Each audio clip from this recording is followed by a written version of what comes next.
welcome to the Vanarama National League highlight show on BT Sport. The season is entering its final stages, and this week we've seen the league change hands once again, and we have our second relegation casualty. That's all to come over the next half an hour. We begin though with Leyton Orient. There was a midweek blip for Justin Edinburgh's side in their quest for automatic promotion back to the Football League. The O's took the lead in first half stoppage time at Bromley through Josh Coulson.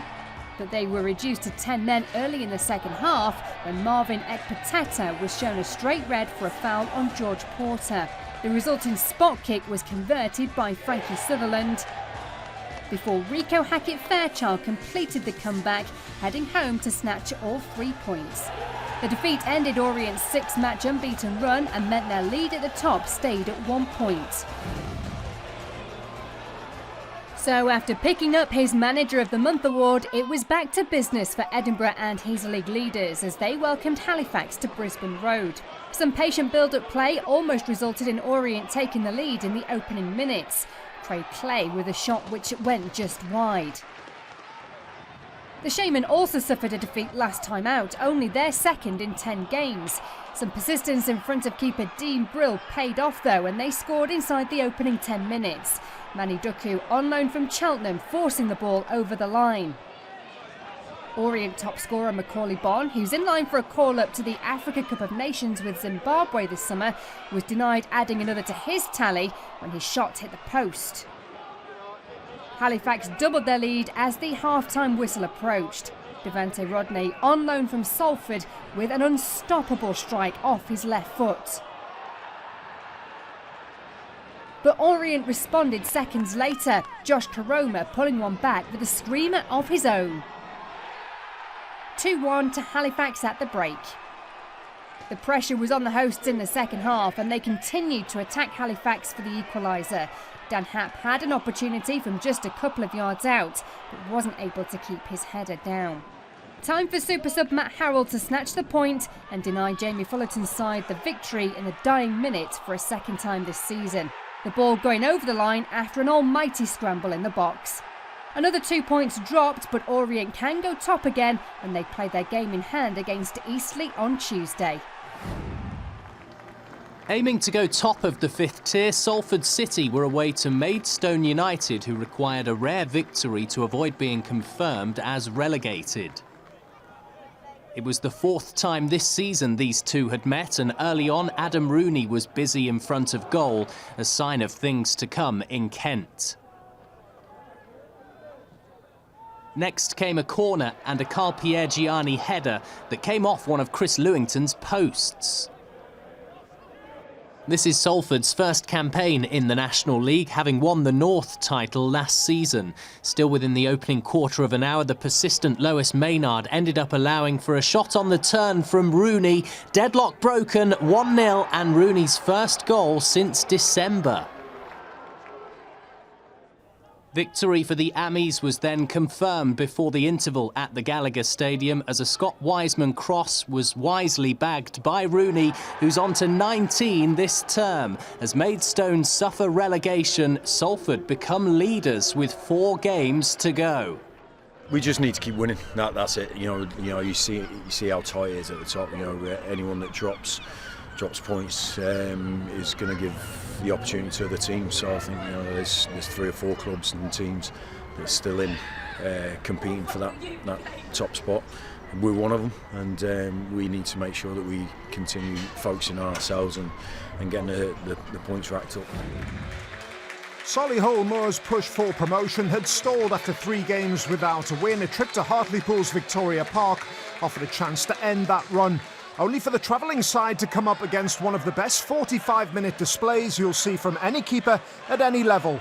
The game had barely begun when George Carline arrowed one towards the top corner. Scott Loach was equal to it. Loach was in no mood to be beaten with an array of saves that at times defied belief. Tyrone Williams the next to try and failed to beat the acrobatic stopper. The Vic Park faithful were being treated to a masterclass from their number one, who made it a hat-trick of fine first-half saves when he kept Nathan Blissett off the scoresheet. Loach's second-half performance was the polar opposite to his first 45. 13 minutes after the break, he flapped at a corner, spilled a routine catch, and Adi Youssef poked in. Tim Flower's men back to winning ways, and the gaffer impressed with what he'd seen.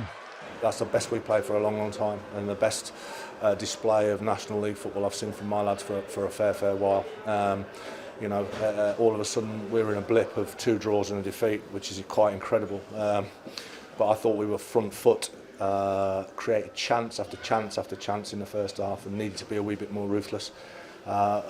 Albeit some fantastic goalkeeping from Scotty Loach, who was inspired in the first half, inspired.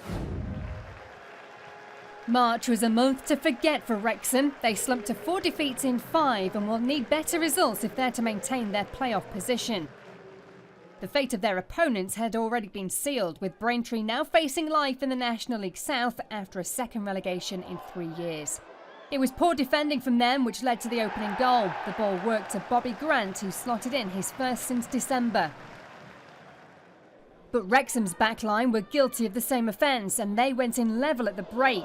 Corey Henry picking up the rebound to lash in the equaliser for the Iron. The hosts hadn't scored more than a single goal at home since Boxing Day. Skipper Sean Pearson changed that on the hour mark, popping up with a header to net for the second weekend in a row. They made the game safe 7 minutes later, courtesy of Akil Wright, who got on the end of Luke Young's free kick.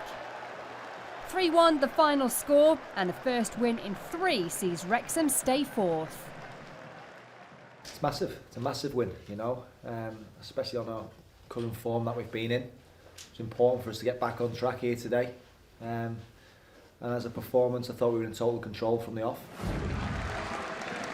Fylde are one of the sides in the top 7 with a game in hand, and so landing the title's not completely out of reach. Opponents Eastleigh went into the clash occupying the final playoff position. After 10 minutes at Mill Farm, Ben Streven's visitors took the lead with Alex Winter beating Jay Lynch. Winter has 2 in his past 3. This fixture contained the National League's top 2 scorers in Danny Rowe and Paul McCallum.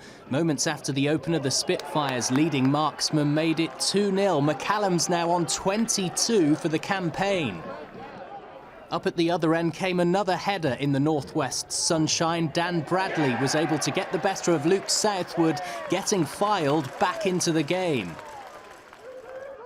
There were 4 minutes remaining before the interval, and Eastleigh were after a brilliant contest's 4th goal. Following a push by Lynch on McCallum, Streven's team were awarded a penalty. Contact was made, even if it wasn't too firm. McCallum stepped up, but Lynch guessed the right way, keeping the score at the break 2-1.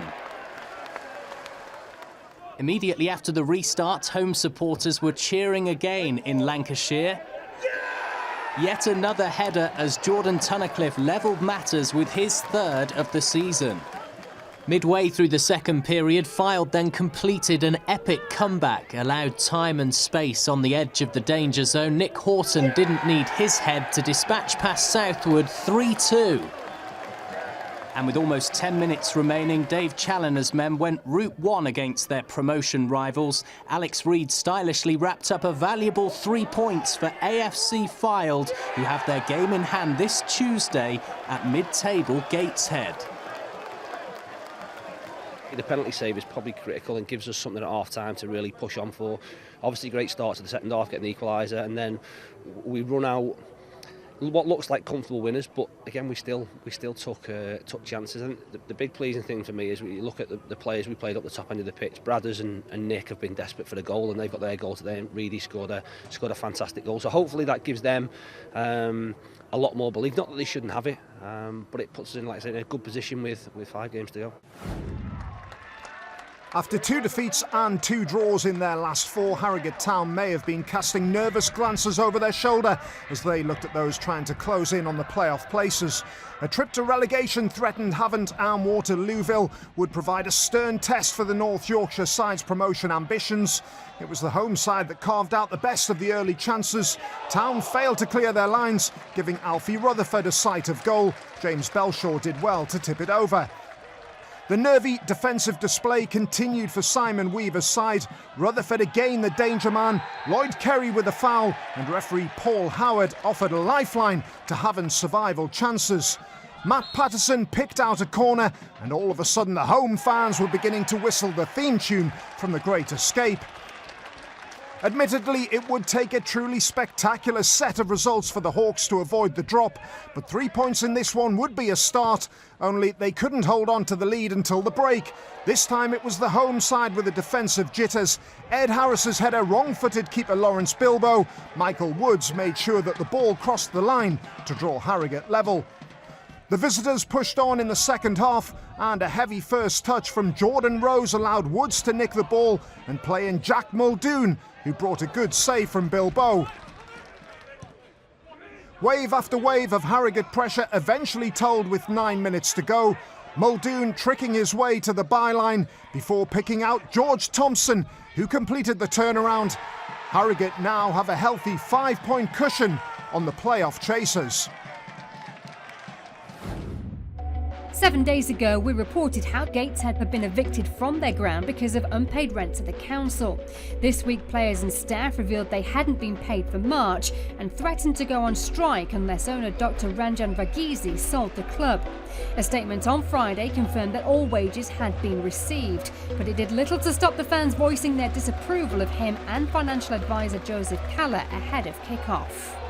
Game on, and now there was a tough test awaiting them on the pitch as the Heed lined up against an Ebbsfleet side who'd faced similar off-the-field issues. Gary Hill's team had managed to keep a clean sheet in their last 3 away games. That was broken when John Mellish put the hosts 1-0 up after just 4 minutes, the 21-year-old defender with the first league goal of his career. The visitors had plenty of chances throughout the game but couldn't seem to make it pay. Dean Rance had one of the best opportunities in the second half. Ainsley Pearce using his body well to stop the close-range shot, whilst Jack King failed to make anything of the rebound. They finally got the breakthrough on 64 minutes. Former Gateshead player Chris Bush heading in Gozi Ugu's cross. A share of the spoils at full time means Ebbsfleet are unbeaten in 6, Gateshead are without a win in 4, but both are still in playoff contention. The goalkeeper again made some good saves, kept us in the game, but I thought my players were absolutely brilliant again. The young lads that are learning on the job, so it is difficult. Some of them probably do need a rest, but this is what we've got. But they've been different class. Away to mid-table Bromley, Aldershot Town are looking at relegation, having won just 1 of their last 22. They had at least never lost to the Ravens in any competition. After only 4 minutes played at Hayes Lane, Gary Waddock's strugglers were under pressure from the hosts. A poorly executed throw from Will Mannion was capitalised on by the hosts' top scorer, JJ Hoopers, nearing the end of his loan spell from Grimsby Town. Mistakes in the capital continued 20 minutes later with shots chasing the equaliser. This was tapped in from close range by Rhys Grant, 1-1. Right after the half-time break, the game was turned on its head by a moment of brilliance. From 30 yards out, Luke Howell spectacularly bagged his first of the season. Past the hour mark, Howell was involved up at the other end. This time a poor pass back was intercepted by Hooper, who then for the second time got the better of Mannion. It ended 2-2. Aldershot will be relegated next weekend if they don't beat Hartlepool, and even then they could still go down. There's been little home comfort for Boreham Wood at Meadow Park without a win there in 2019.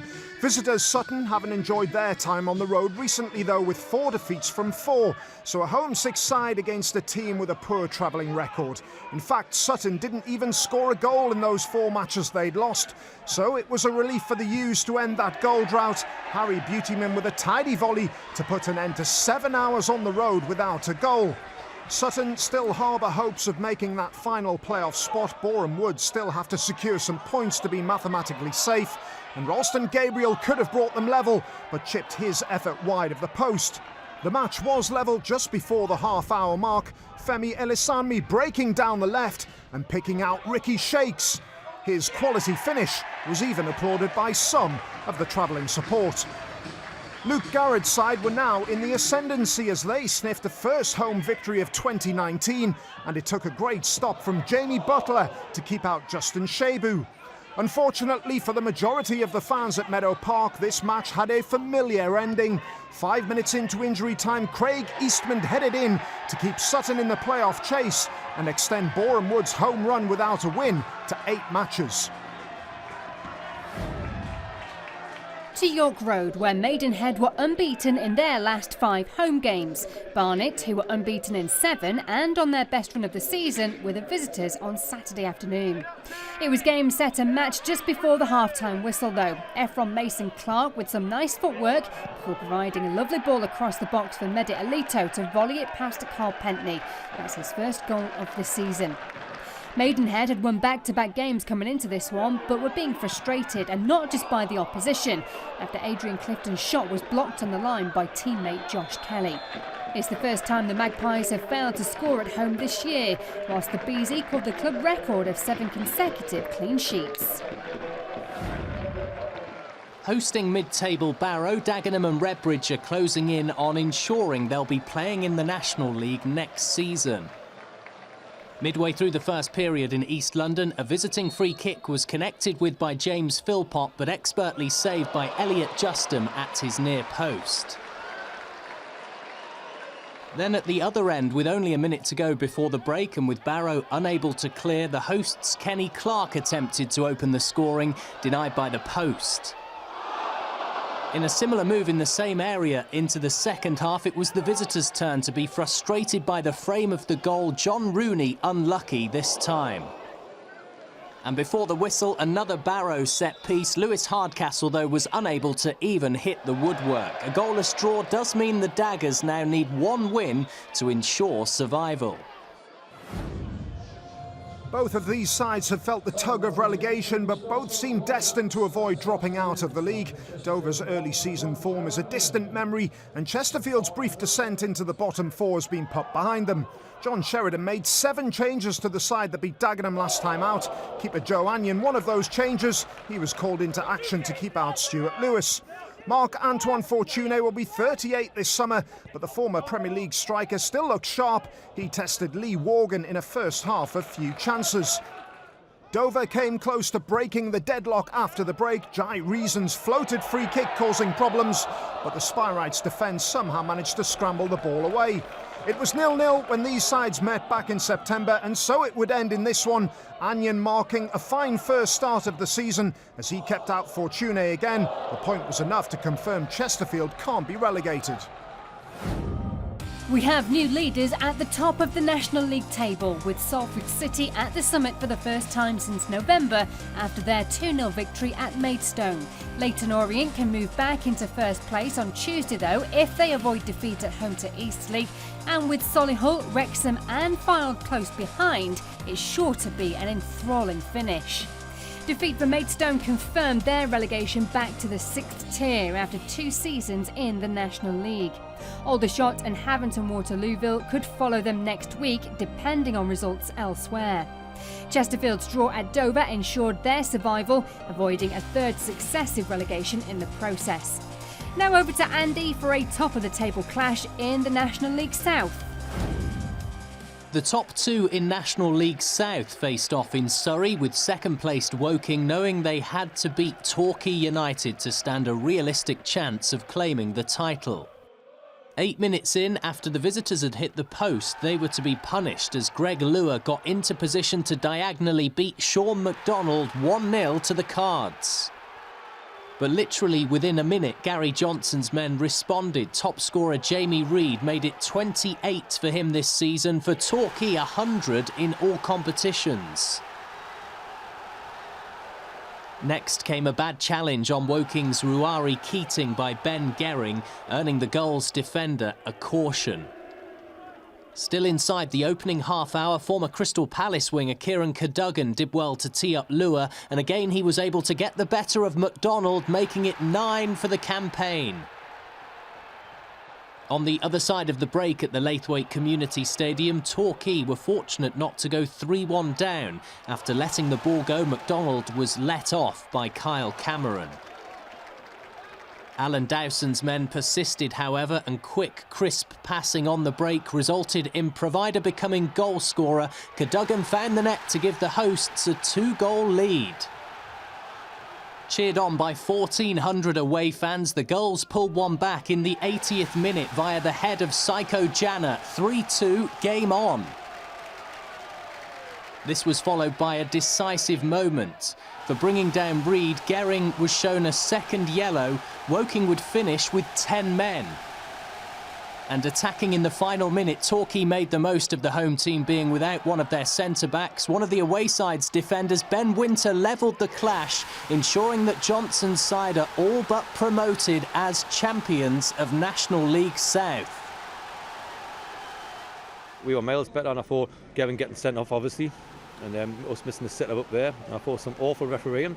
I thought I'm very pleased with the lads. I thought they couldn't have done anything more. Sometimes you haven't got to be the best team. Sometimes you've got to hang on in there. They started very, very well, and it caught us on the up. You know, the two strikers, three lads that they had, a bit lively up there, and they did very well. The title looks within touching distance then for Torquay. Gary Johnson's side could confirm promotion back to the National League next week if they beat Eastbourne Borough at home and Woking were to lose at Chelmsford City. Elsewhere, Wealdstone moved into the final playoff spot after beating East Thurrock 3-0. They leapfrogged Billericay, who went down 3-1 at home to Hampton and Richmond. In the north, leaders Chorley could only draw at home to Telford. Second place Stockport drew 2-2 at Hereford, but they could go top on Tuesday night if they beat Chester. There was a shock result for playoff chasing Spennymoor, who lost 3-0 at relegation threatened Ashton. And what a result for Altrincham, 7-0 they won away at Alfreton Town. Before we go, there's just time to tell you that you can see the new National League leaders in action next Saturday on BT Sport as Salford continue their title push against Maidenhead. Coverage for that starts from 12:15. Then from 5 we make the short trip across to Old Trafford as Manchester United host West Ham. Both of those games are exclusively live on BT Sport 1 HD and 4K UHD. That's all we have time for after another action-packed week of Vanarama National League football. We'll see you again soon.